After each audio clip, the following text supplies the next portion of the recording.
Job 9. Then Job spoke again. Yes, I know all this is true in principle, but how can a person be declared innocent in God's sight? If someone wants to take God to court, would it be possible to answer him even once in 1,000 times? For God is so wise and so mighty. Who has ever challenged him successfully? Without warning, he moves the mountains, overturning them in his anger. He shakes the earth from its place, and its foundations tremble. If he commands it, the sun won't rise, and the stars won't shine. He alone has spread out the heavens and marches on the waves of the sea.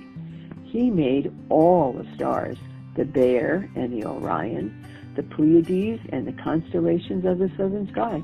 He does great things, too marvelous to understand. He performs countless miracles. Yet when he comes near, I cannot see him. When he moves by, I do not see him go. If he snatches someone in death, who can stop him? Who dares to ask, what are you doing? God does not restrain his anger. Even the monsters of the sea are crushed beneath his feet. So who am I that I should try to answer God or even reason with him? Even if I were right, I would have no defense. I can only plead for mercy. And even if I summoned him and he responded, I'm not sure he would listen to me. For he attacks me with a storm and repeatedly wounds me without cause. He will not let me catch my breath, but fills me instead with bitter sorrows. If it's a question of strength, he's the strong one. If it's a matter of justice, who dares to summon him to court? Though I am innocent, my own mouth would pronounce me guilty. Though I am blameless, it would prove me wicked. I am innocent, but it makes no difference to me. I despise my life. Innocent or wicked, it's all the same to God. That's why I say he destroys both the blameless and the wicked. When a plague sweeps through, he laughs at the death of the innocent. The whole earth is in the hands of the wicked, but God blinds the eyes of the judges. If he's not the one who does it, who is? My laugh passes more swiftly than a runner. It flees away without a glimpse of happiness. It disappears like a swift papyrus boat, like an eagle swooping down on its prey.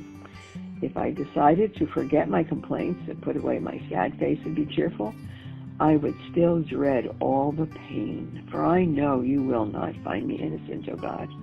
Whatever happens, I will be found guilty. So what's the use of trying? Even if I would wash myself with soap and clean my hands with lye, you would plunge me into a muddy ditch, and my own filthy clothes would hate me. God is not a mortal like me, so I cannot argue with him or take him to trial. If only there was a mediator between us, someone who could bring us together. The mediator could make God stop beating me, and I would no longer live in terror of his punishment. Then I could speak to him without fear, but I cannot do that. Job chapter 10. Job pleads to God. I am disgusted with my life. Let me complain freely. My bitter soul must complain. I will say to God, don't simply condemn me. Tell me the charge you are bringing against me. What do you gain by oppressing me? Why do you reject me, the work of your own hands, while smiling on the schemes of the wicked? Are your eyes like those of a human? Do you see things only as people see them? Is your lifetime only as long as ours? Is your life so short that you must quickly probe for my guilt and search for my sin? Although you know I am not guilty, no one can rescue me from your hands. You formed me with your hands. You made me. Yet now you completely destroy me. Remember that you made me from dust. Will you turn me back to dust so soon? You guided my conception and formed me in the womb. You clothed me with skin and flesh. You knit my bones and sinews together. You gave me life and showed me your unfailing love. My life was preserved by your care. Yet your real motive, your true intent, was to watch me. And if I sinned, you would not forgive my guilt. If I am guilty, too bad for me. And even if I'm innocent, I can't hold my head high because I am filled with shame and misery. And if I hold my head high, you hunt me like a lion and display your awesome power against me. Again and again you witness against me. You pour out your growing anger on me and bring fresh armies against me. Why then did you deliver me from my mother's womb. Why didn't you let me die at birth? It would be as though I had never existed, going directly from the womb to the grave. I have only a few days left, so leave me alone, that I may have a moment of comfort before I leave, never to return, for the land of darkness and utter gloom. It is a land as dark as midnight, a land of gloom and confusion, where even the light is dark as midnight. Job chapter 11. Zophar's first response to Job.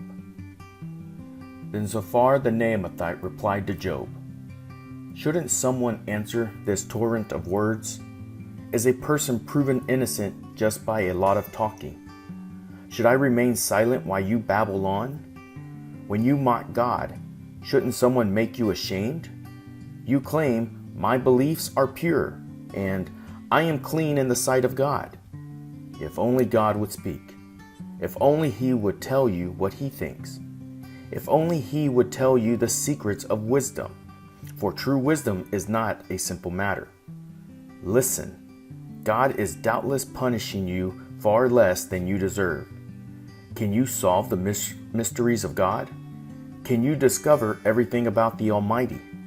Such knowledge is higher than the heavens, and who are you? It is deeper than the underworld. What do you know? It is broader than the earth and wider than the sea. If God comes and puts a person in prison or calls the court to order, who can stop Him? For He knows those who are false, and He takes note of all their sins. An empty-headed person won't become wise any more than a wild donkey can bear a human child. If only you would prepare your heart and lift up your hands to Him in prayer. Get rid of your sins and leave all iniquities behind you. Then your face will brighten with innocence. You will be strong and free of fear. You will forget your miseries. It will be like water flowing away. Your life will be brighter than the noonday. Even darkness will be as bright as morning. Having hope will give you courage. You will be protected and well rested in safety. You will lie down unafraid, and many will look to you for help. But the wicked will be blinded. They will have no escape. Their only hope is death. Job chapter 12. Job's fourth speech, a response to Zophar. Then Job spoke again. You people really know everything, don't you? And when you die, wisdom will die with you. Well, I know a few things myself, and you're no better than I am. Who doesn't know these things you've been saying? Yet my friends laugh at me, for I call on God and expect an answer. I am a just and blameless man, yet they laugh at me. People who are at ease mock those in trouble. They give a push to people who are stumbling. But robbers are left in peace, and those who provoke God live in safety, though God keeps them in His power. Just ask the animals, and they will teach you. Ask the birds of the sky, and they will tell you. Speak to the earth, and it will instruct you. Let the fish in the sea speak to you. For they all know that my disaster has come from the hand of the Lord. For the life of every living thing is in His hand, and the breath of every human being. The ear tests the words it hears, just as the mouth distinguishes between foods. Wisdom belongs to the aged, and understanding to the old. But true wisdom and power are found in God. Counsel and understanding are His. What He destroys cannot be rebuilt. When He puts someone in prison, there is no escape. If He holds back the rain, the earth becomes a desert. If He releases the waters, they flood the earth. Yes, strength and wisdom are His. Deceivers and deceived are both in His power. He leads counselors away, stripped of good judgment. Wise judges becomes fools. He removes the royal robe of kings. They are led away with ropes around their waist. He leads priests away, stripped of status. He overthrows those with long years in power. He silences the trusted advisor and removes the insight of the elders. He pours disgrace upon prince and disarms the strong. He uncovers mysteries uncovers mysteries hidden in darkness. He brings light to the deepest gloom. He builds up nations and he destroys them. He expands nations and he abandons them. He strips kings of understanding and leaves them wandering in a pathless wasteland. They grope in the darkness without a light. He makes them stagger like drunkards. Job chapter 13. Look, I have seen all this with my own eyes and heard it with my own ears, and now I understand. I know as much as you do. You are no better than I am. As for me, I would speak directly to the Almighty. I want to argue my case with God Himself.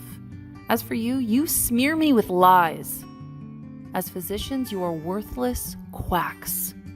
If only you could be silent. That's the wisest thing you could do. Listen to my charge. Pay attention to my arguments. Are you defending God with lies? Do you make your dishonest arguments for His sake? Will you slant your testimony in His favor? Will you argue God's case for Him? What will happen when He finds out what you're doing? Can you fool Him as easily as you fool people? No! You will be in trouble with Him if you secretly slant your testimony in His favor. Doesn't His majesty terrify you? Doesn't your fear of Him overwhelm you? Your platitudes are as valuable as ashes. Your defense is as fragile as a clay pot.